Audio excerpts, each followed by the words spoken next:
Commander, something you need? How's the Normandy performing? Is she everything they said she'd be?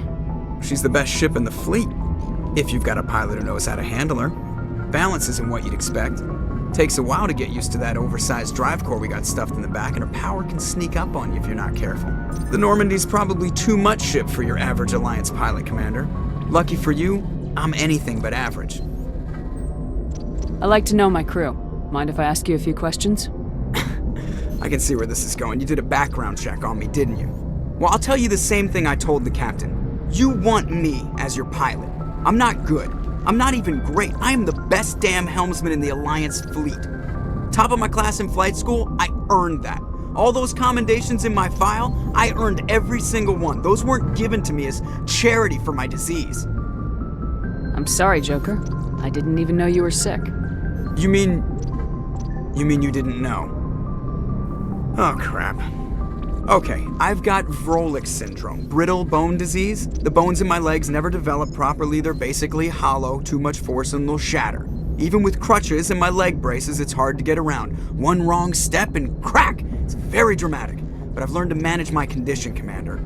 Put the Normandy in my hands and I'll make her dance for you. Just don't ask me to get up and dance unless, you like the sound of snapping shin bones. I need to know more about this Vrolik syndrome if I'm putting my ship in your hands. Yeah, of course you do. It's an extremely rare condition. Nobody knows exactly what causes it. Genetic, maybe. It's treatable, but there's no cure. I classify my case as moderate to severe. I was born with over a dozen fractures, hip, thighs, ankles. My bones were already breaking in the womb. 100 years ago, I wouldn't have survived past my first year. Lucky for me, modern medical science has turned me into a productive member of society. You're not gonna break a bone trying to fly the ship, are you? I don't fly with my feet, Commander, so I'm fine as long as I'm in this chair. I gotta be real careful when I get up to take a piss, though. I can do my job as well as anyone on the ship. Better, actually. So don't worry about it. I'm not trying to make you uncomfortable. Let's talk about something else. Whatever you want, Commander. Why does everyone call you Joker? It's a lot shorter than saying Alliance Flight Lieutenant Jeff Moreau. Plus, I love to make little children laugh. You're dodging the question.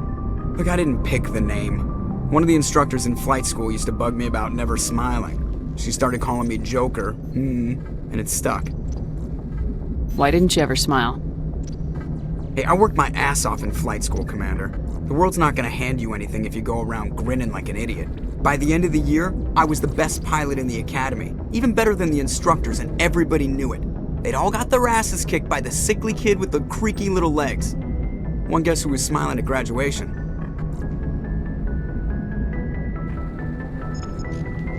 How's the Normandy performing? Is she everything they said she'd be? She's the best ship in the fleet, if you've got a pilot who knows how to handle her. Balance isn't what you'd expect. Takes a while to get used to. The Normandy's probably too much ship for your average Alliance pilot, Commander. Lucky for you, I'm anything but average. How'd you end up joining the Alliance? Look, if you're looking for an inspirational tale of the crippled kid overcoming impossible odds, you're gonna be disappointed. My mother was a civilian contractor working for the Alliance. I basically grew up on the Arcturus station back when they were building up the fleets. Spend all that time around Alliance ships, there's a good chance you'll end up going to the Academy. I have to go. All right, see ya.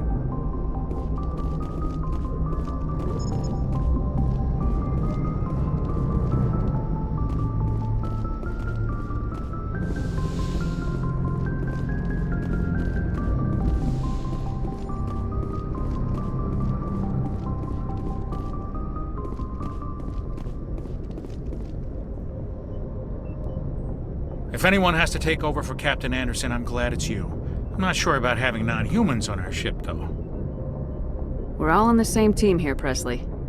With all due respect, ma'am, that's what they said about Nihilus. Look how that turned out. I'm in charge here, Presley. I decide if we have non-humans on this vessel. Yes, ma'am. Understood, ma'am. Speak freely, Presley. I want to know if you have a problem with non-humans. It's not that, Commander. Humanity has always handled its own problems. Saren attacked one of our colonies. We should be the ones to stop him. We don't need their help. Some people think asking for help is a sign of weakness. That's just being stupid and stubborn. No matter how strong you are, allies can make you stronger. I guess so. Maybe I'm just stuck in the old ways of thinking. But don't worry, Commander, this won't be a problem. How did you end up assigned to the Normandy? I signed up with the Alliance as a navigator right out of school, following in my grandfather's footsteps, I guess. My first posting was on the Agincourt. We were one of the first reinforcements to arrive at Elysium after the Blitz hit. Those raiders were no match for an Alliance frigate. Of course, the only reason the colony was still standing was because of you, Commander. I can't believe you held out as long as you did. How'd you end up on the Normandy? I got my officer's commission after Elysium. Must have made an impression on the right people. Captain asked for me when he was picking his crew. Carry on, Presley. Yes, ma'am.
Yes, Commander? Is there something you need?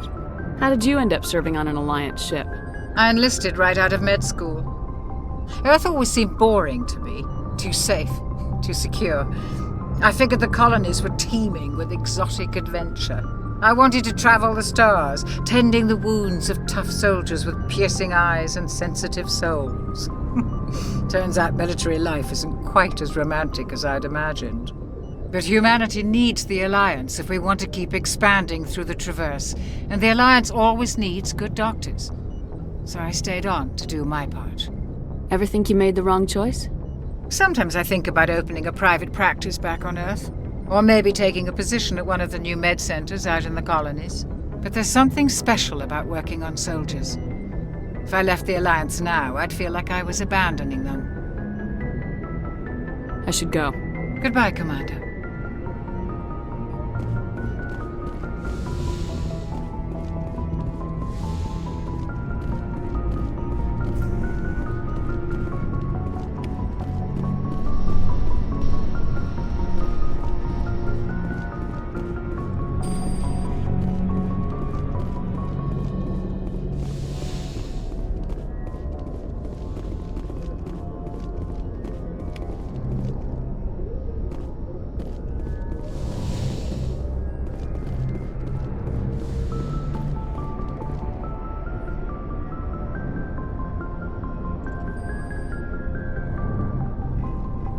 Anything you need, Commander?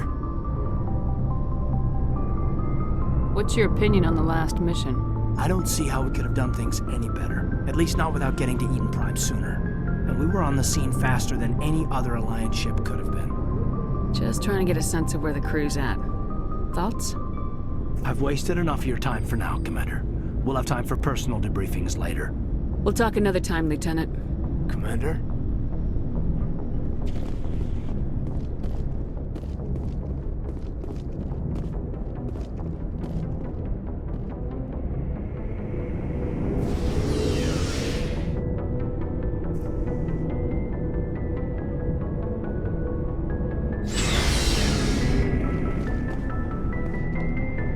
Looking for supplies? Let's see what you got. You bet, Commander.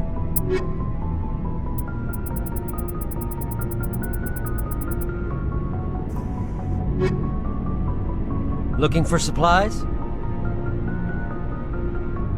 Not right now, thanks. No problem. Keep checking back.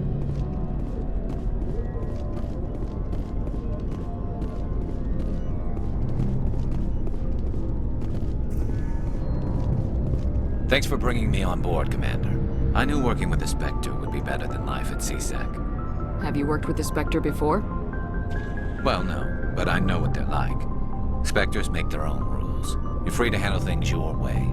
At C-Sec, you're buried by rules. The damn bureaucrats are always on your back.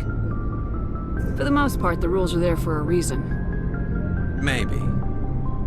But sometimes it feels like the rules are only there to stop me from doing my work. If I'm trying to take down a suspect, it shouldn't matter how I do it, as long as I do it. But C-Sec wants it done their way. Protocol and procedure come first. That's why I left. So you just quit because you didn't like the way they do things? There's more to it than that. It didn't start out bad, but as I rose in ranks, I got saddled with more and more red tape. C-Sec's handling of Saren was typical. I just couldn't take it anymore. I hate leaving. I hope you made the right choice. I'd hate for you to regret it later. Well, that's sort of why I teamed up with you. It's a chance for me to get off the Citadel, see how things are done outside C-Sec. Either way, I plan to make the most of this. And without C-Sec headquarters looking over my shoulder, well, maybe I can get the job done my way for a change. If getting the job done means endangering innocent people, then no. We get the job done right, not fast. Got it? I wasn't trying to. I understand, Commander. Commander, good to see you. Nice ship you've got, Shepard. What can I do for you? What's your story, Rex? There's no story. Go ask the Quarian if you want stories. You Krogans live for centuries. Don't tell me you haven't had a few interesting adventures. Well, there was this one time the Turians almost wiped out our entire race. That was fun. I heard about that. You know, they almost did the same to us. It's not the same. It seems pretty much the same to me. So your people were infected with a genetic mutation? An infection that makes only a few in 1,000 children survive birth? And I suppose it's destroying your entire species? I suppose it isn't all the same. I don't expect you to understand, but don't compare humanity's fate with the Krogan. I was just making conversation. I wasn't trying to upset you. Your ignorance doesn't upset me, Shepard. As for the Krogan, I gave up on them long ago. The genophage infected us, but it's not what's killing us. Are your people really dying? We're sure not getting any stronger. We're too spread out. None of us are interested in staying in our own system. Lots of species have left their homes and prospered. But they go to colonize new worlds. We're not settlers. We're warriors. We want to fight. So we leave. Hire ourselves out. And most of us never go back. What can you tell me about the genophage? Ask the Solarians if you want details. They made it. All I know, it makes breeding nearly impossible. Thousands die in stillbirth, and most never get that far. Every Krogan is infected, every one. And no one's rushing to find a cure. Why don't the Krogan try to find a cure? When was the last time you saw a Krogan scientist? You ask a Krogan, would he rather find a cure for the genophage or fight for credits? He'll choose fighting every time. It's just who we are, Shepard. I can't change that. Nobody can. So long, Rex. Shepard. Commander? What's your opinion of the last mission? Kinda wish you'd got there sooner, Commander. No offense, I appreciate the rescue. I just wish... You wish we'd been able to save the rest of your unit. Yes, ma'am. If I had been more alert, we wouldn't have been cut down by an ambush. The Geth are perfect ambushers. They don't move, they don't make noise, they don't even breathe. They have flashlight heads, ma'am. I'll make sure it doesn't happen again. Do you have a few minutes to talk? One-on-one? I'm sorry, Commander. I need to get my duty squared away. I wouldn't mind talking more later, though. What's your opinion of the last mission? Kinda wish you'd got there. No offense. You did the best you could, Commander. If I had been more alert, we wouldn't have been together. I'll make sure it doesn't happen again. Ma'am?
Commander, you know that Quarian, Tally?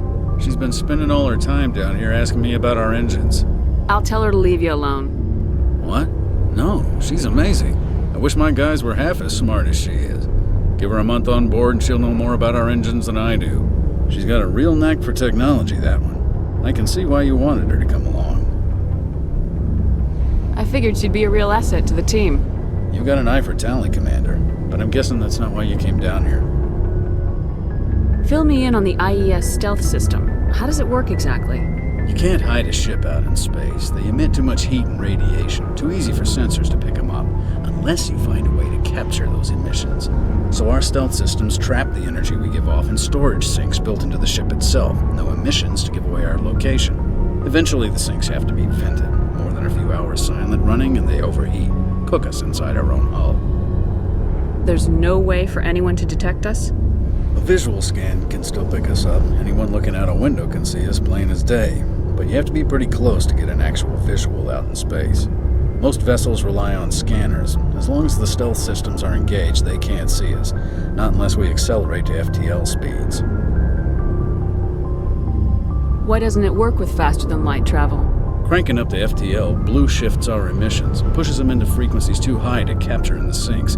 As soon as we make the jump, it's like setting off a flare. Sensors can pick up our location whenever we enter or exit FTL flight, but for short-range missions, our stealth systems are amazing, and we've got the only one. Where else have you served, Adams? If you name a class of Alliance ship, I've probably served on it. Everything from dreadnoughts and carriers right down to frigates like the Normandy.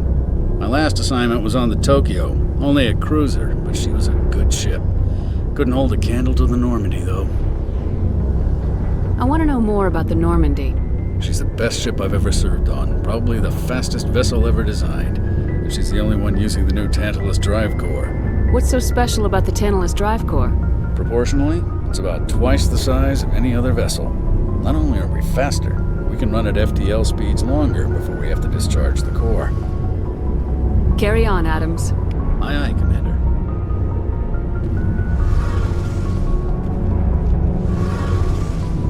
Your ship's amazing, Shepard. I've never seen a drive core like this before. I can't believe you were able to fit it into a ship this small. I'm starting to understand why you humans have been so successful. I had no idea Alliance vessels were so advanced. The Normandy's a prototype, cutting-edge technology. A month ago, I was patching a makeshift fuel line into a converted tug ship in the flotilla. Now, I'm sitting on board one of the most advanced vessels in Citadel space. I have to thank you again for bringing me along. Traveling on a vessel like this is a dream come true for me. I had no idea you found ship technology so interesting. It comes with being a Quarian. The migrant fleet is the key to the survival of my people. Ships are our most valuable resource. But we don't have anything like this. We make do with cast-offs and second-hand equipment. We just try to keep them running for as long as we can. Some of the fleet's larger vessels date all the way back to our original flight from the Geth.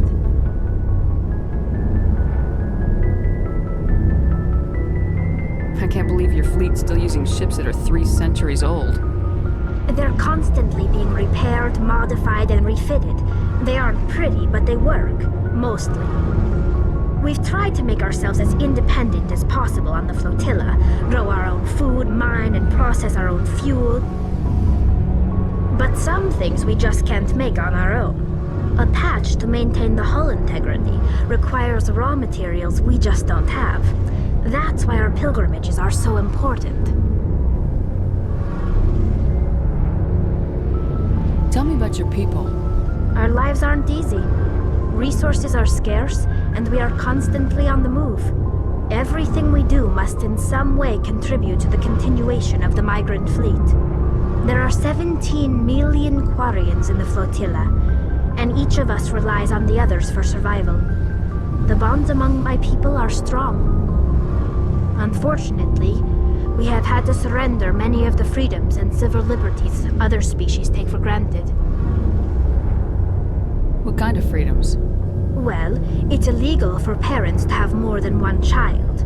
If our population grows too much, it would strain our resources to their breaking point.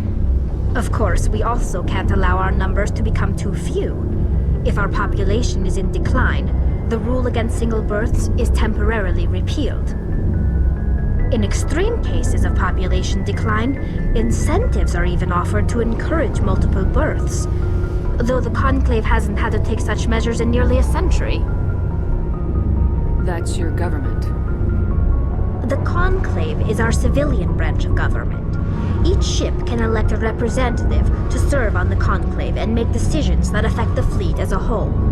On matters that affect an individual ship, however, the captain has the final say. It's a tradition that dates back to the early days, when the fleet was governed by martial law. Fortunately, most captains nowadays are smart enough to have an elected council from their crew to give them advice and guidance. So the ultimate power rests with elected officials? In practice, the Conclave and the respective council for each ship tend to set the rules that govern our daily lives. But in theory, we are still under military jurisdiction. The 5 top-ranking military officials in the fleet serve on the Admiralty Board. These 5 have the power to overrule any decision by the Conclave in case of emergency. To do so requires unanimous agreement among the Admiralty, and they can only do this once. After that, the entire board must resign their posts. It's a safeguard that served us well. In nearly 3 centuries, the Admiralty Board has only overruled the Conclave 4 times. I want to know more about the Geth. I doubt I can tell you anything you don't already know. It's been almost 3 centuries since they drove my people into exile. All I know is the story of their origins, what they were when we created them, and how they turned on us. Interesting. The Geth were originally created to serve as an automated manual labor force. Initially, their intelligence was as limited as any VI. Over time, we made small modifications to their programming to allow them to perform more varied and complex tasks, bringing them closer and closer to true AI status. How come the Council didn't step in and stop you? This wasn't true AI research. We may have been skirting the bounds of the law, but we never did anything that was actually illegal. The changes were so insignificant, so gradual, that we were able to control them. Or so we thought. But one thing we underestimated was the power of the neural network. A million Geth thinking simultaneously created an inherently unstable matrix. So the Geth share brainpower? Many of the Geth's logic systems were designed to work in concert with other nearby Geth. Basically, the more of them you have in a group, the smarter they are. So there's some sort of group consciousness? No, nothing like that. They cannot share sensory data or information. Their programming cannot handle that much simultaneous input. Each Geth maintains an individual awareness and identity. The neural network only operates on a process-based level. It's basically the synthetic equivalent of a subconscious. But when they're in close proximity, they can coordinate low-level functional processes, freeing up more capacity for original or independent thought. That doesn't make any sense. I'm probably oversimplifying. The Geth are incredibly advanced and complex creations. All you need to know is that they get smarter when they gather in large numbers. As we built more and more Geth, their effective intelligence became more sophisticated, more abstract. One day, a Geth began to ask its Quarian overseer questions about the nature of its existence. Am I alive? Why am I here? What is my purpose? As you can imagine, this caused a near panic among my people. I don't see what's so bad about those questions. The Geth were created to engage in mundane, repetitive, or dangerous manual labor. That's fine for machines, but it won't satisfy a sentient being for long. The Geth were showing signs of rudimentary self-awareness and independent thought. If the Geth were intelligent, then we were essentially using them as slaves. It was inevitable the newly sentient Geth would rebel against their situation. We knew they would rise up against us, so we acted first. A general order went out across all Quarian-controlled systems to permanently deactivate all Geth. The Geth responded to this order violently. Hey, you can't blame them for fighting for their survival. We had no other choice. The Geth were already on the verge of revolution. By acting quickly, we had a chance to end the war before it began. The hope was that most of the Geth would still be little more than machines, incapable of organized resistance. But they had progressed much further than anyone anticipated. The war was long and bloody. Millions upon millions of Quarians died at their hands. In the end, we were forced to flee our own homeworld. We feared the Geth would pursue us, but they never came beyond the Veil. Now we drift through space, exiled, searching for a way to reclaim what was once ours. It's hard to feel sorry for you. Your ancestors tried to wipe out another species. We made a mistake when we created the Geth in the first place, but we did not make a mistake when we went to war against them. If we had not acted, they would have wiped us out. They're a synthetic life form. They have no use for organics. None. Why do you think they cut themselves off from the rest of the galaxy? Why do you think they've killed every organic being who's ever tried to contact them? I didn't mean to offend you. I'm sorry. I didn't mean to get so worked up. Most Quarians tend to have pretty strong opinions about the Geth.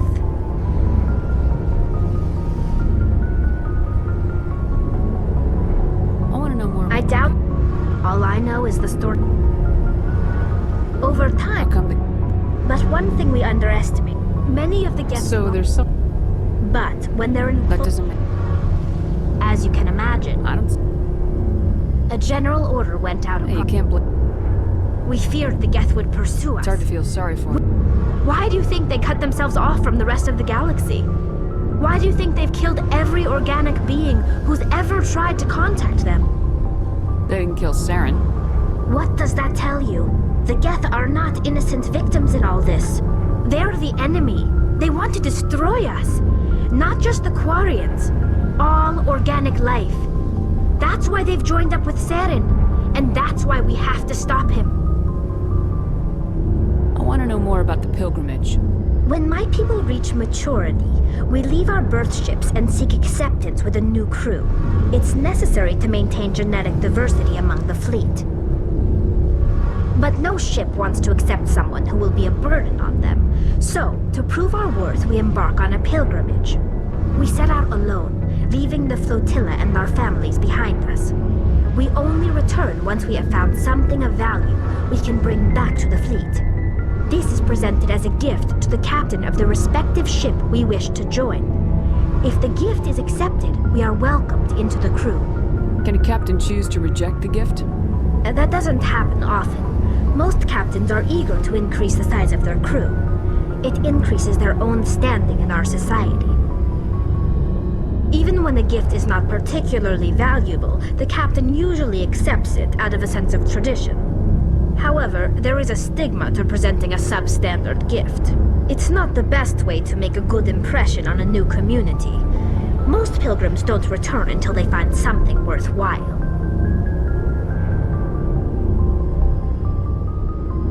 Can a captain choose to reject? It's not the best way to make a good impression I can't believe they just send you off alone.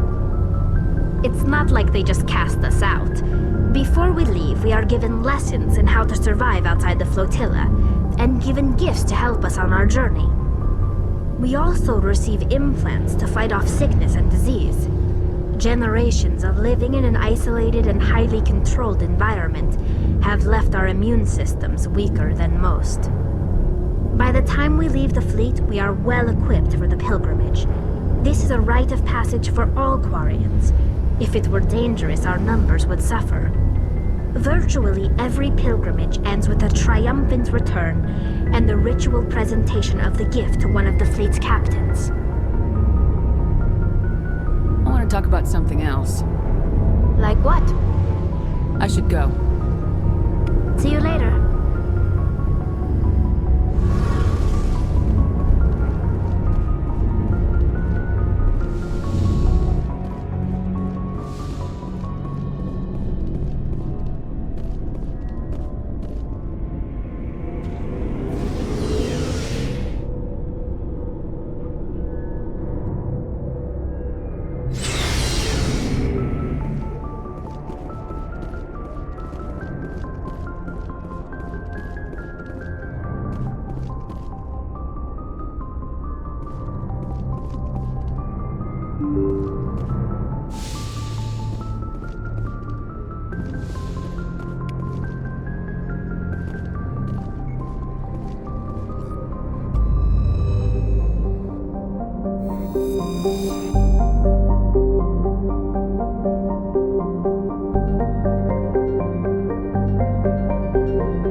Commander, I'm picking up a signal from the planet's surface. It looks like an automated distress beacon.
Turn back, Commander. You're going beyond the range of the operational area.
Alliance soldiers.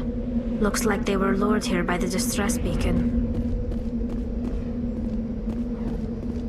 Looks like these men were under Admiral Kahoku's command. He'd want to know what happened here.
All targets down.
Just lead the way.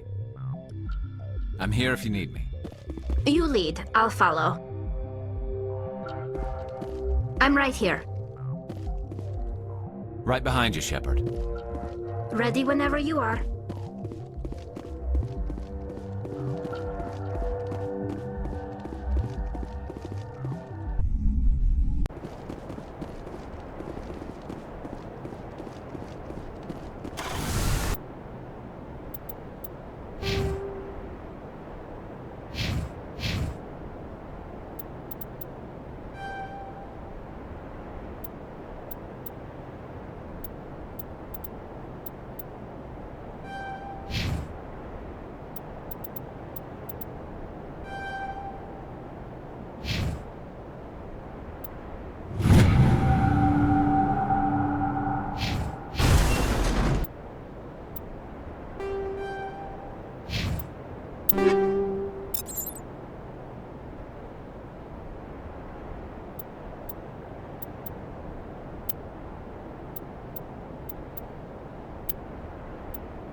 point.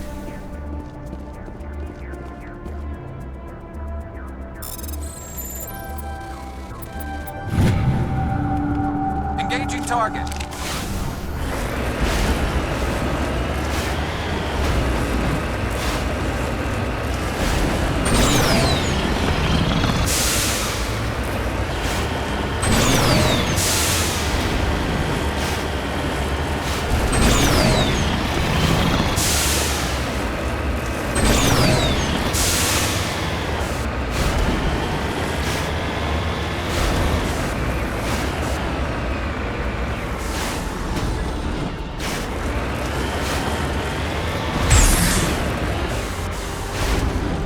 I'm on my way.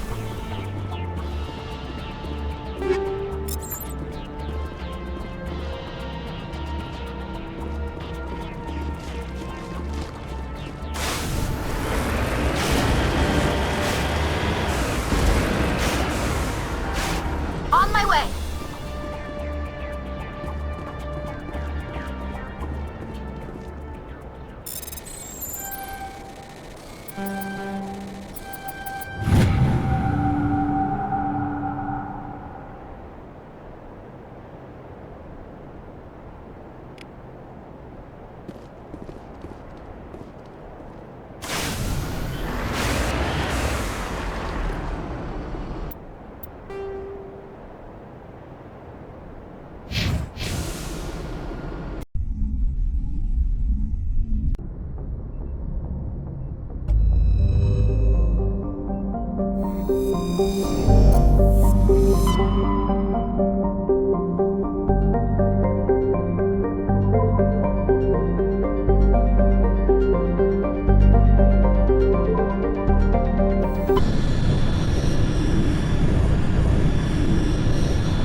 Commander, I'm picking up some strange readings.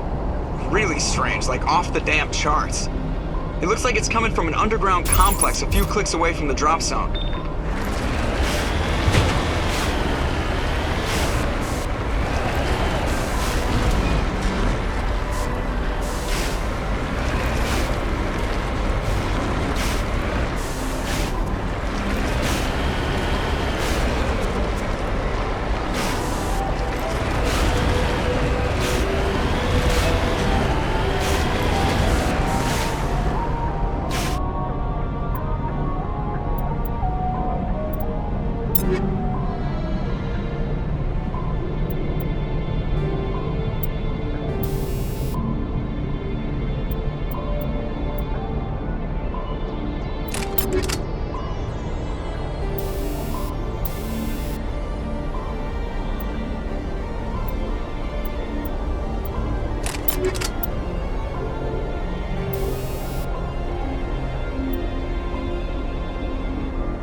cavern formed around the ruin after it was built.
I wonder what Liara's looking for in here.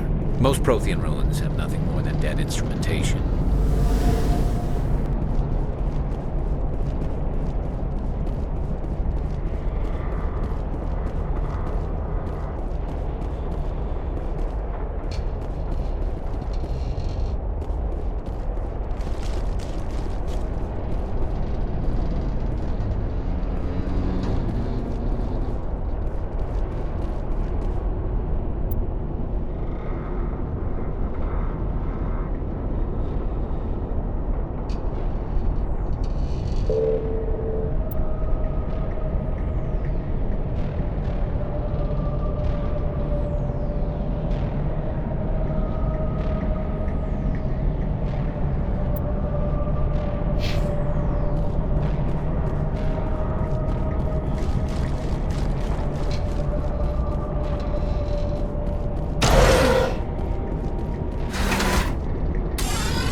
Can you hear me out there?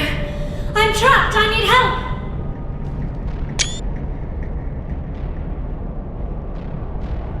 Are you okay? What happened to you? Listen, this thing I'm in is a Prothean security device. I cannot move, so I need you to get me out of it, all right? Your mother is working with Saren. Whose side are you on? What? I am not on anybody's side. I may be Benezia's daughter, but I'm nothing like her. I have not spoken to her in years. Please, just get me out of here. How did you end up in there? I was exploring the ruins when the Geth showed up, so I hid in here. Can you believe that? Geth beyond the veil! I activated the tower's defenses. I knew the barrier curtains would keep them out. When I turned it on, I must have hit something I wasn't supposed to. I was trapped in here. You must get me out, please! We'll find some way to help you. There is a control in here that should deactivate this thing. You'll have to find some way past the barrier curtain. That's the tricky part. The defenses cannot be shut off from the outside. I don't know how you'll get in here. Be careful. There is a Krogan with the Geth. They have been trying different ways to get past the barrier.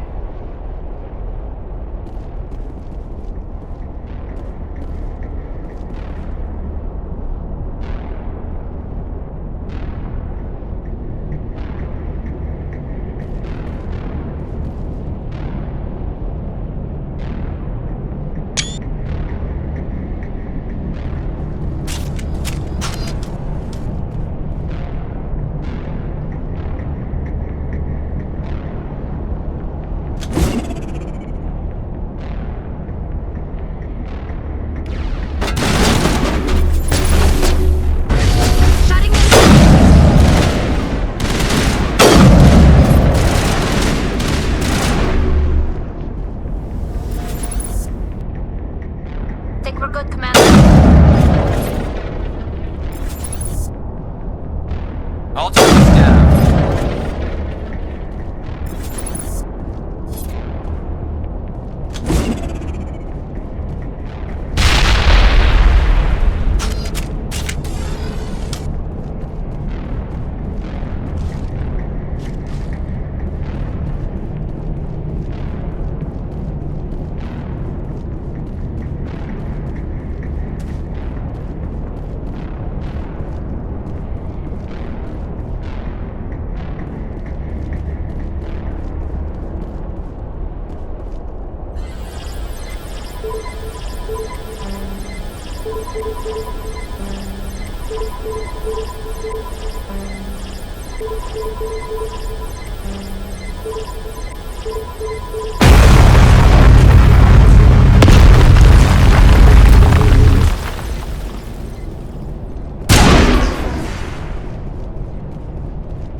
How did you get in here? I didn't think there was any way past the barrier. We have to get you out of here before more Geth arrive. Yes, you're right. I've seen enough of them to last a lifetime. That button should shut down my containment field.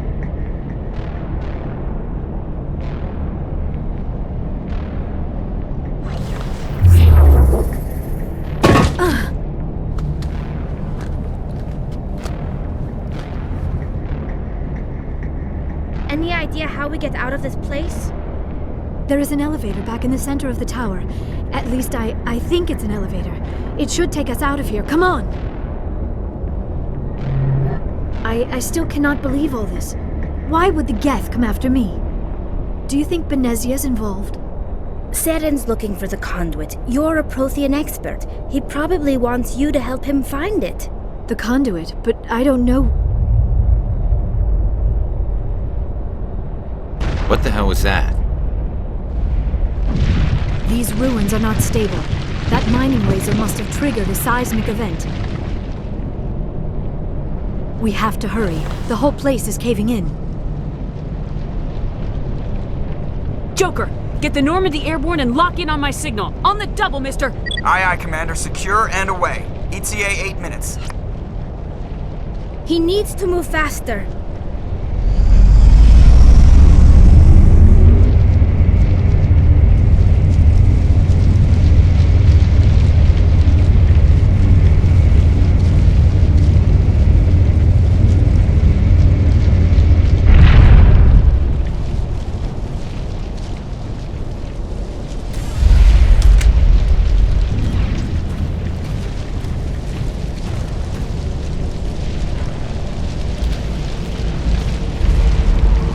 Surrender. Or don't.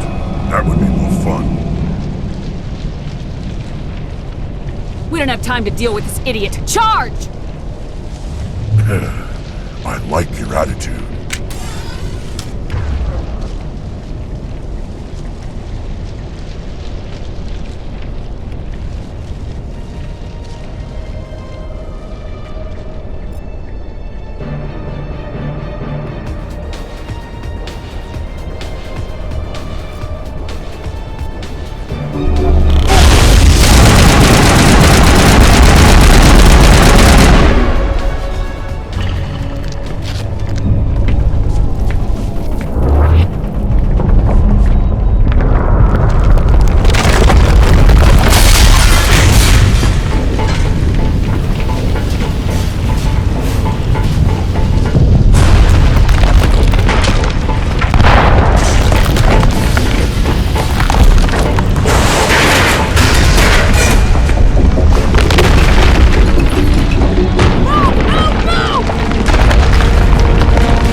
Too close, Commander. 10 more seconds we would have been swimming in molten sulfur. The Normandy isn't equipped to land in exploding volcanoes. They tend to fry our sensors and melt our hull. Just for future reference. We almost died out there and your pilot is making jokes? Joker pulled our asses out of there. I think he's earned the right to a few bad jokes. I see. It must be a human thing. I don't have a lot of experience dealing with your species, Commander. But I am grateful to you. You saved my life back there, and not just from the volcano. Those Geth would have killed me or dragged me off to Saren. What did Saren want with you? Do you know something about the conduit? Only that it was somehow connected to the Prothean extinction. That is my real area of expertise. I have spent the past 50 years trying to figure out what happened to them. Just how old are you exactly? I hate to admit it, but I am only 106. Damn! I hope I look that good when I'm your age. A century may seem like a long time to a short-lived species like yours, but among the Asari I am barely considered more than a child. That is why my research has not received the attention it deserves. Because of my youth, other Asari scholars tend to dismiss my theories on what happened to the Protheans. I've got my own theory on why the Protheans disappeared. With all due respect, Commander, I have heard every theory out there. The problem is finding evidence to support them. The Protheans left remarkably little behind. It is almost as if someone did not want the mystery solved. It is like someone came along after the Protheans were gone and cleansed the galaxy of clues. But here is the incredible part. According to my findings, the Protheans were not the first galactic civilization to mysteriously vanish. This cycle began long before them. Where'd you come up with this theory? I thought there wasn't any evidence. I have been working on this for 50 years. I have tracked down every scrap and shred of evidence. Eventually, subtle patterns start to emerge, patterns that hint at the truth. It is difficult to explain to someone else. I cannot point to one specific thing to prove my case. It is more a feeling derived from a half-century of dedicated research. But I know I'm right, and eventually I will be able to prove it. There were other civilizations before the Protheans. This cycle has repeated itself many times over. If the Protheans weren't the first, then who was? I don't know. There is barely any evidence on the Protheans, even less on those who came before them. I cannot prove my theory, but I know I am right. The galaxy is built on a cycle of extinction. Each time a great civilization rises up, it is suddenly and violently cast down. Only ruins survive. The Protheans rose up from a single world until their empire spanned the entire galaxy. Yet even they climbed to the top on the remains of those who came before. Their greatest achievements, the mass relays and the Citadel, are based on the technology of those who came before them. And then, like all the other forgotten civilizations throughout galactic history, the Protheans disappeared. I have dedicated my life to figuring out why. They were wiped out by a race of sentient machines, the Reapers. The Reapers? But I have never heard of. How do you know this? What evidence do you have? There was a damaged Prothean beacon on Eden Prime. It burned a vision into my brain. I'm still trying to sort out what it all means. Visions? Yes, that makes sense. The beacons were designed to transmit information directly into the mind of the user. Finding one that still works is extremely rare. No wonder the Geth attacked Eden Prime. The chance to acquire a working beacon, even a badly damaged one, is worth almost any risk. But the beacons were only programmed to interact with Prothean physiology. Whatever information you received would have been confused, unclear. I am amazed you were able to make sense of it at all. A lesser mind would have been utterly destroyed by the process. You must be remarkably strong-willed, Commander. This isn't helping us find Saren, or the conduit. Of course, you're right. I am sorry, my scientific curiosity got the better of me. Unfortunately, I do not have any information that could help you find the conduit, or Saren. I don't know why Saren wanted you out of the picture, but I think we'll be a lot better off if we bring you along. Thank you, Commander. Saren might come after me again. I cannot think of anywhere safer than here on your ship. And my knowledge of the Protheans might be useful later on. And her biotics will come in handy when the fighting starts. Good to have you on the team, Liara. Thank you, Commander. I am very grateful. Oh, I am afraid I am feeling a bit lightheaded. When was the last time you ate? Or slept? Dr. Chalkwash should take a look at you. It is probably just mental exhaustion, coupled with the shock of discovering the Prothean's true fate. I need some time to process all this. Still, it could not hurt to be examined by a medical professional. It will give me the chance to think things over. Are we finished here, Commander? We can talk again after you've seen the doctor. The rest of you, dismissed. Mission reports are filed, Commander. You want me to patch you through to the Council? Patch him through, Joker. Setting up the link now, Commander. We've received your report, Commander. I understand Dr. Tassoni is on the Normandy. I assume you're taking the necessary security precautions. Liara's on our side. The Geth were trying to kill her. Benezia would never allow Saren to kill her daughter. Maybe she doesn't know. Or maybe we don't know her. We never expected she could become a traitor. At least the mission was a success. Apart from the utter destruction of a major Prothean ruin. Was that really necessary, Shepard? The Geth were crawling all over those ruins. We were lucky to make it out alive. Of course, Commander. The mission must always take priority. Good luck, Commander. Remember, we are all counting on you.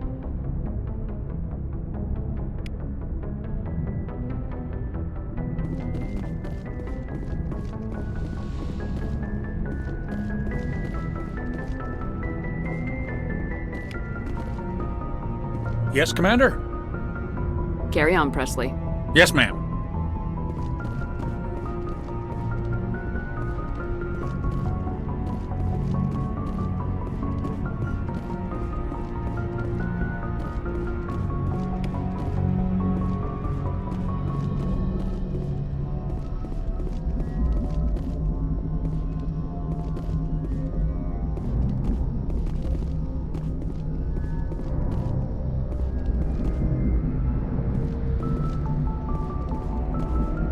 I prefer gold to silver, for my medal.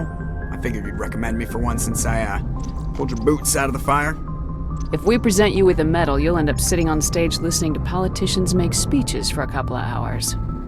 That's a good point. They'd probably make me shave, too. I spent the last 7 weeks working on this baby. No medal's worth that. So, Commander, why don't you tell me why you're really here? I have to go. All right, see ya.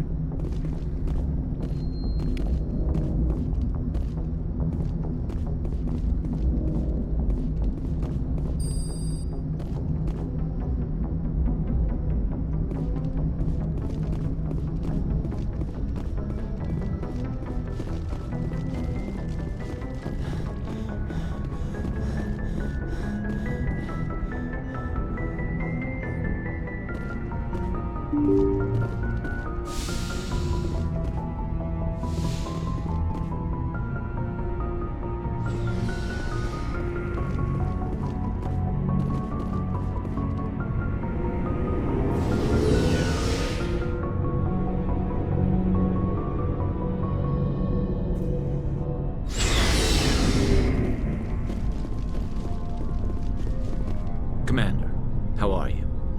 Why did you want to be a C-Sec officer in the first place? That's a good question. There were several reasons, I guess. Like what? Probably the same as most officers. I wanted to fight injustice, wanted to help people. I guess my father had something to do with it too. He was C-Sec, one of the best. I grew up hearing about his accomplishments or seeing his picture on the vids after a big arrest. He's taking my resignation pretty hard. That's tough. But you'd think he'd be impressed you're going after Saren. My father's a C-Sec man to the bone. Do things right or don't do them at all, he says. He thinks I'm being too rash, too impatient. He's worried I'll become just like Saren. He actually talked me out of becoming a Spectre when I was younger, for the same reasons. You were asked to be a Spectre? Well, I was targeted as a possible Spectre candidate, me and about 1,000 other Turian military recruits. I could have received special training, but my father didn't like it. He despises the Spectres. He hates the idea of someone having unlimited power with no accountability. He wouldn't like you, Commander. No offense.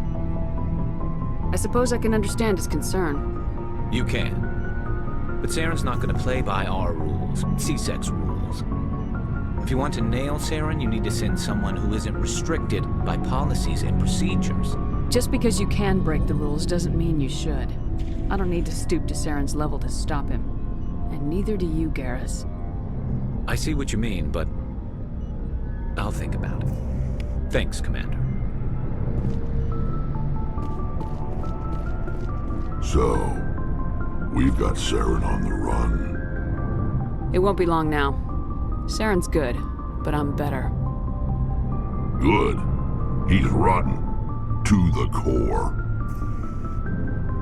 I could tell as soon as I met him. Why didn't you tell me this sooner? I would have if I thought it was important. I think I'd like to hear about it just the same. This was a while ago. A bunch of mercs were bragging about a job out near the edges of the Terminus systems. They said it paid well and the boss was never around to ride them. They said he was looking for more men, too. So I checked it out. I didn't know Saren was openly recruiting mercs. It wasn't that open, and he only showed his face once. We'd been raiding ships in the area for months when we took out this massive cargo freighter. Our biggest haul yet. I was on board checking bodies for valuables, looking for some extra credits. That's when I saw him. What did Saren want with the ship? I don't know what he wanted. He was just moving through the ship, watching. A couple of the mercs called him by name, but he never spoke to them. Never spoke to anyone. I had a really bad feeling about him, so I got the hell out. Didn't even wait to get paid. What kind of cargo was the freighter carrying? What was Saren after?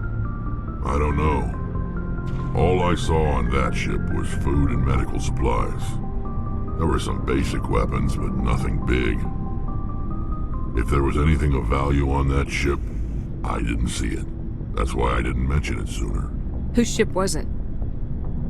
There was a Volus trading vessel. Big one. Lots of guards. But they were no match for us. That's the only time you saw him? Yeah. Didn't even know who he was. Still wouldn't if I hadn't joined up with you. But my instincts were right. Every other merc on that mission turned up dead within a week. Every damn one. So long, Rex. Shepard.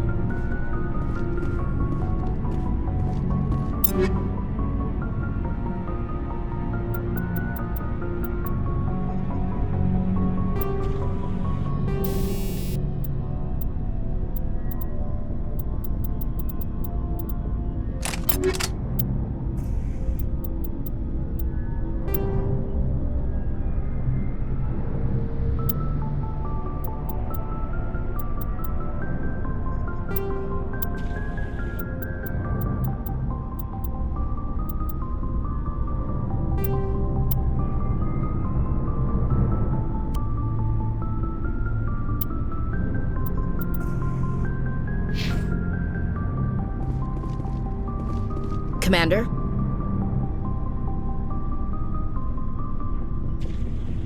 What's your opinion of the last mission? Not sure I buy Dr. Tassoni's story about her and her mom not talking. They're family, right? I think she's being straight with us. Or at least I don't think she lies very often. Yeah, she's probably really bad at it. Too bad those ruins got destroyed. I mean, they lasted thousands of years. That's impressive.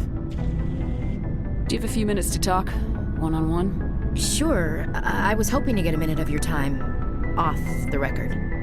I keep an open door policy. If you have any concerns, lay them on me. All right. I know things are different aboard the Normandy, but I'm concerned about the aliens, Vicarian and Rex. With all due respect, Commander, should they have full access to the ship? They may not serve the Alliance, Chief, but they're allies. At least as far as Saren goes. This is the most advanced ship in the Alliance Navy. I don't think we should give them free rein to poke around the vital systems. Engines, sensors, weapons. You don't trust the Alliance's allies? I'm not sure I'd call the Council races allies. We, humanity, have to learn to rely on ourselves. Standing up for ourselves doesn't mean standing alone. I don't think we should turn down allies. I just think we shouldn't bet everything on them staying allies. As noble as the Council members seem now, if their backs are against the wall, they'll abandon us. You got a pessimistic view of the universe, Williams. A pessimist is what an optimist calls a realist. Look, if you're fighting a bear and the only way for you to survive is to sick your dog on it and run, you'll do it. As much as you love your dog, it isn't human. It's not racism, not really. Members of their species will always be more important to them than humans are. These seem like deeply held beliefs, Williams. What made you think this way? My family's defended the Alliance since it was founded. My father, grandfather, great-grandmother, they all picked up a rifle and swore the oath of service. I guess we just tend to think of Earth's interests as our own. It doesn't sound like you've worked with aliens before. No, ma'am. Mainly I've been groundside, part of the surface garrison forces. I did get a rotation on a space station for training. Every Marine a rifleman, every rifleman ZG certified. That's odd. Your record is spotless and your technical scores are exemplary. You should be serving with the fleet. Anyway, that's why I haven't served with many aliens, Commander. I never knew my family. Grew up an orphan on Earth. Anybody in your family I'd have heard of? Couldn't say, Commander. So why are you out here? Just trying to get away from Earth? No. The future of humanity is out here. There's so much we haven't seen yet. Yeah. I still remember my first field exercise on Titan. When we hit mud, the reality hit me. I'm the first person who ever stood here. Then my drill instructor kicked me in the ass. I went face first into the muck. He spent the next 5 minutes chewing me out for gold bricking. Don't tell me you had Gunny Ellison. He's the only one who uses that word to describe shirking duty. Oh, Lord. You went to the Makapog boot camp, too? Yeah. Gunny Ellison's still reaming out recruits down there. Kicking ass and using words like inveigle and pusillanimous.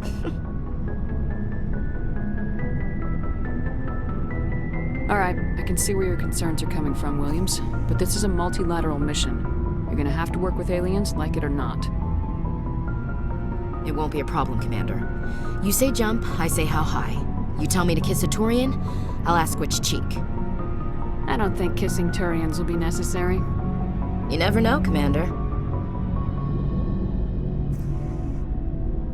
What's your opinion of the Not sure I'd buy Dr. Tassoni's story about... I think she's being... Too bad those ruins got destroyed. I mean, they last... Do you have a few minutes I'm sorry, to talk? Commander. I wouldn't mind talking more later, though. Dismissed, Chief. Ma'am.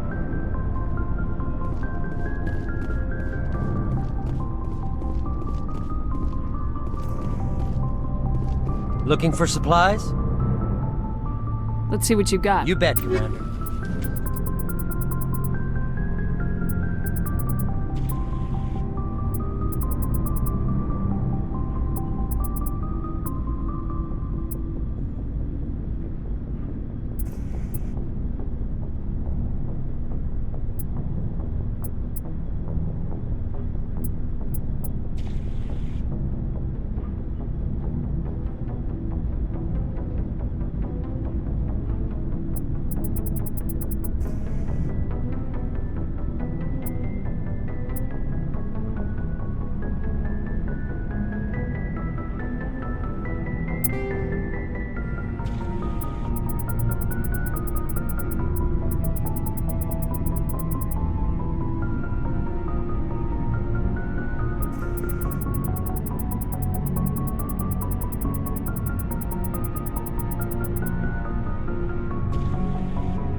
Shepard. Are you okay?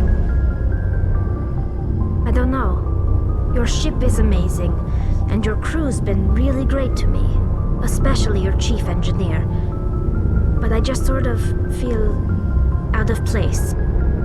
The Normandy Normandy runs so smooth it feels like we're not even moving. And the engines are so quiet. How do you sleep at night? The silence wakes you up? Back on the flotilla, the last thing you want to hear is silence. It means an engine's died or an air filter shut down. I guess you don't have to worry about that here. But old habits die hard. But it's more than just the silence. This ship feels so empty. It's like half the crew is missing. Back home, I couldn't wait to go on my pilgrimage. I couldn't wait to get away from the crowds. Now that I'm out here, I kind of miss them.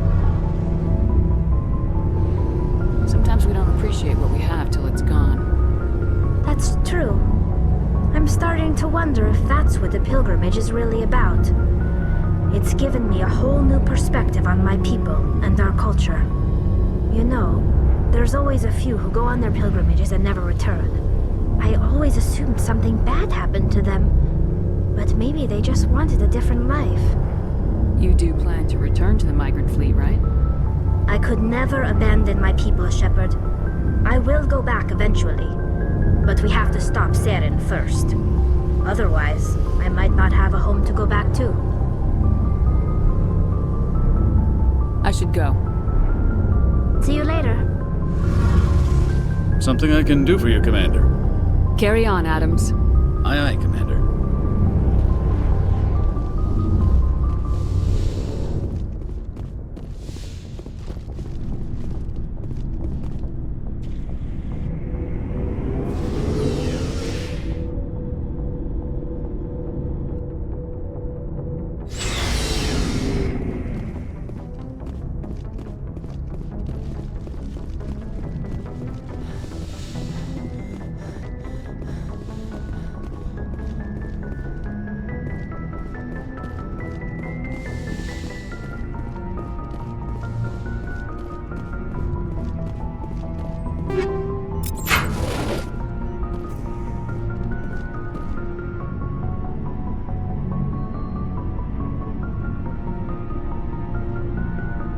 Commander, do you have a minute? I always make time for my officers. Off the record, I think there's something wrong here. This Saren is looking for records on some kind of galactic extinction, but we can't get backup from the Council? Sorry, Commander. There's writing on the wall here, but someone isn't reading it. The Council doesn't want to believe anything's wrong. I'd call it human nature, but... I hear you. It just seems like a group that's been around as long as the Council should see this coming. I mean, it's funny, we finally get out here, and the final frontier was already settled, and the residents don't even seem impressed by the view. Or the dangers. Well, well. You're a romantic. Did you sign on for the dream, Malenko? Secure a man's future in space? Yeah, I read a lot of those books when I was a kid, where the hero goes to space to prove himself worthy of a woman he loves, or, you know, for justice. Maybe I was a romantic in the beginning, but I thought about it after brain camp. Biotic acclimation and temperance training. I'm not looking for the dream. I just want to do some good. See what's out here. Sorry if I got too informal. Protocol wasn't a big focus back in Bot. Tell me about it. Biotic acclimation and temperance didn't last past the airlock. To the kids they hauled in, it was brain camp. Sorry, hauled in is unkind. We were encouraged to commit to an evaluation of our abilities so an understanding of biotics could be compiled. There are worse results of accidental exposure to element 0 in the womb. Beats the brain tumors some kids grew up with. Is there some question about how you were exposed? My mother was downwind of a transport crash. It was before there were human biotics, a little after the discovery of the Martian ruins. It only gets iffy around 63 when kinetics was running out of first-gen subjects. Until then, they'd relied on accidentals. A bunch of guys in suits show up at your door after school, and next thing you know, you're out on Jump Zero. Jump Zero is Gagarin Station, right? What's it like? Yeah, that's the official name. Biggest and farthest facility we had for decades. Right on the termination shock, the outer edge of the solar system. It's where they did all the Goose Chase FTL research before we caught on to using mass effect fields. It was a sterile research platform when I was there. There were other kids in the same boat, right? At least you weren't alone out there. That's true. We did have a little circle that'd get together every night before lights out. We didn't have much to do, though. It was a research platform then, and Kinetics kept Jump Zero off the extranet to prevent leaks.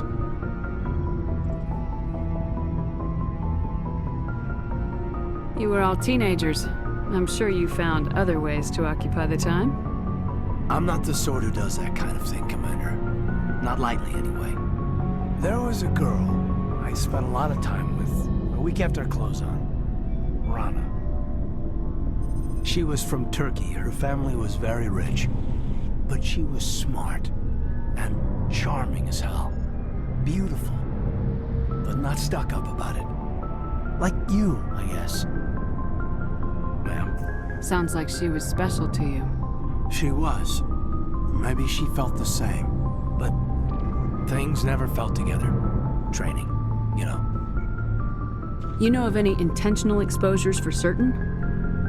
No one knows. Doesn't mean they didn't happen. As big as the exposures were, it was hard to track down accidentals. It was different then. No one knew the potential, so there wasn't a lot of regulation. Anything Kinetics did was gold. I'm not saying they intentionally detonated drives over our outposts, but in retrospect, they were damn quick on the scene. Jump Zero's a long way from home. What was it like? The grand gateway to humanity looks a lot better in the vids. Anyway, this was supposed to be a casual debrief, not a bull session about stuff that happened years ago. I wanted to get to know you a little better, that's all. Thanks for the talk, Caden. Well, you're welcome, man. You, make a habit of getting this personal with everyone? Of course, but I don't enjoy it with everyone. We'll talk again later. I'll need some time to process that, Commander. But, yeah, I'd like that.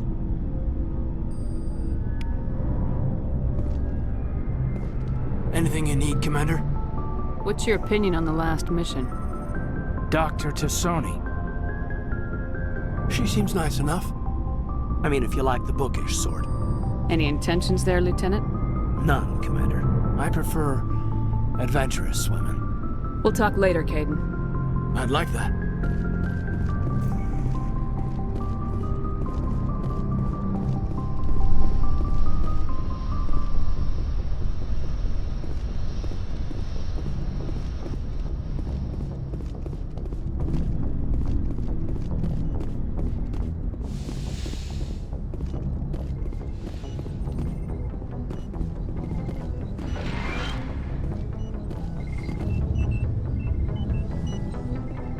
Yes, Commander?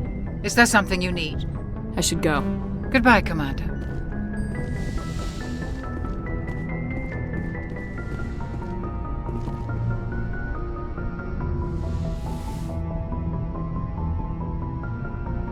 Commander, are you coming to check up on me?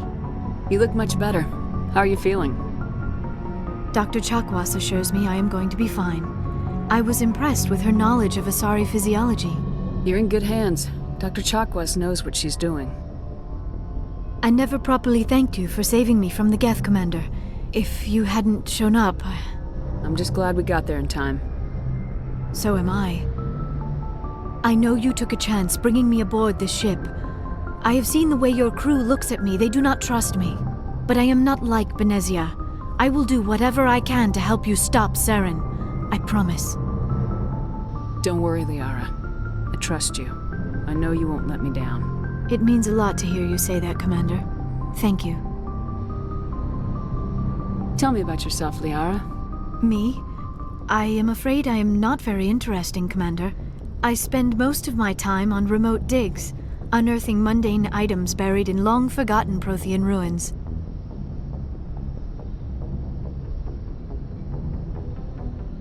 Sounds dangerous. And lonely.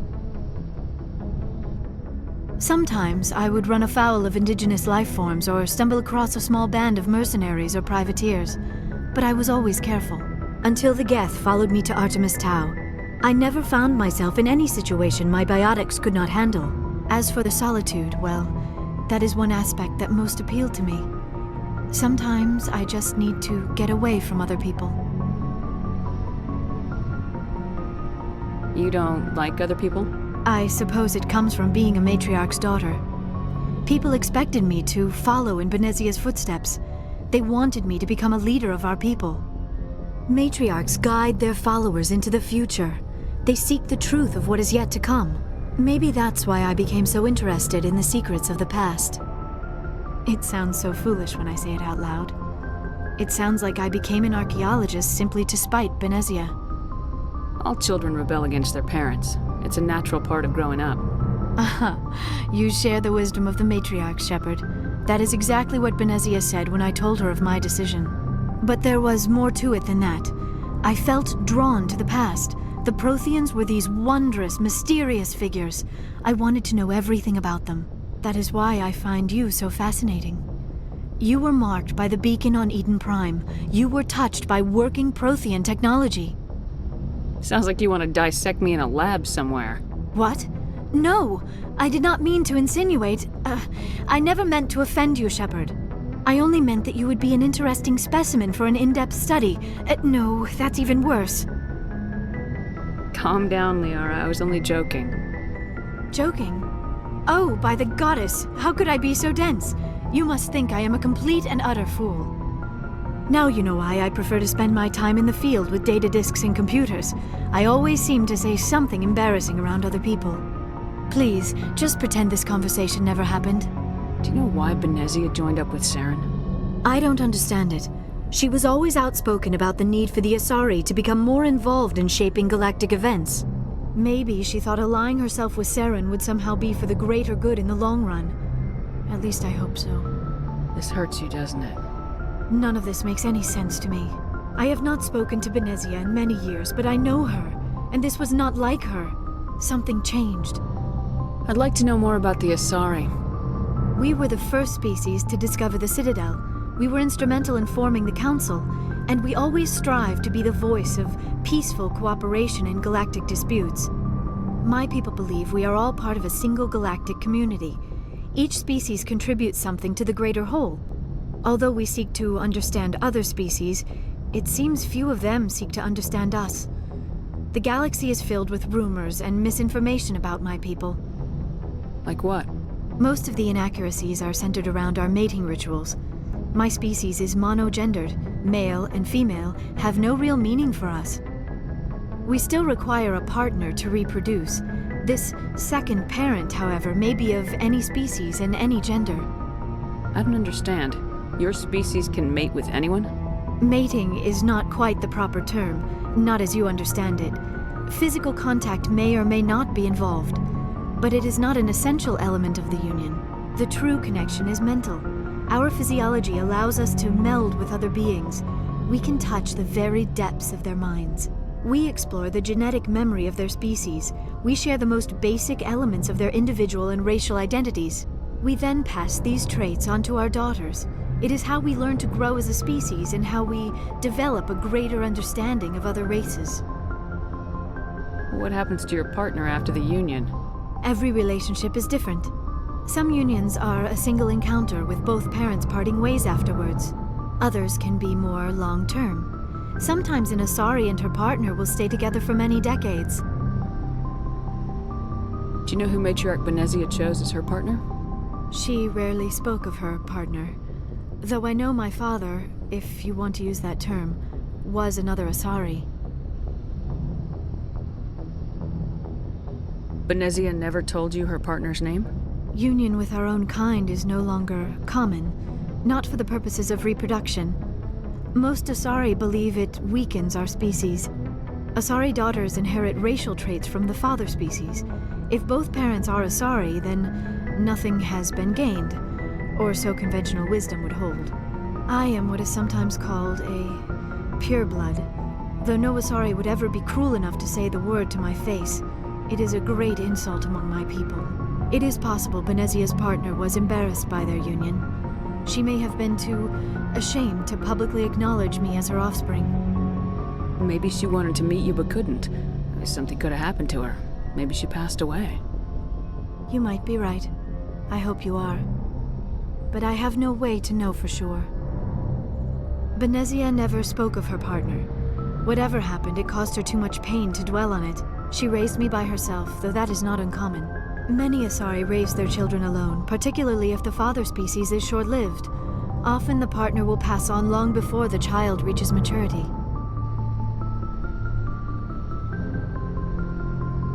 You Asari live for 1,000 years. What happens when your partner dies? Few sapient species live as long as my kind. We have learned to take a philosophical approach to our unions. We do not focus on the inevitable loss of our partners. Instead, we enjoy the time we spend with them. And even after they're gone, a part of them lives on in us. The union is a connection that transcends both time and space. Do you know who Matriarch Benezia chose as her partner? She rarely spoke of her partner. Though I know my father, if I thought you always needed another species to serve as one of the parents. Think about it, Shepard. If we were not able to mate with our own species, we would have died out long before we ever mastered spaceflight and left our homeworld. Union with our own kind is no longer common, not for the purposes of reproduction. Most Asari believe it weakens our species. Asari daughters inherit racial traits from the father species. If both... I am what is sometimes called... It is possible Benezia's partner was embarrassed by their union. She may have been too ashamed to publicly acknowledge me as her offspring. Why agree to the union if she didn't want any children? I cannot answer that. This is all speculation on my part. It is possible she wanted to be part of my life, but something happened to her before she had the chance. Benezia never spoke of her partner.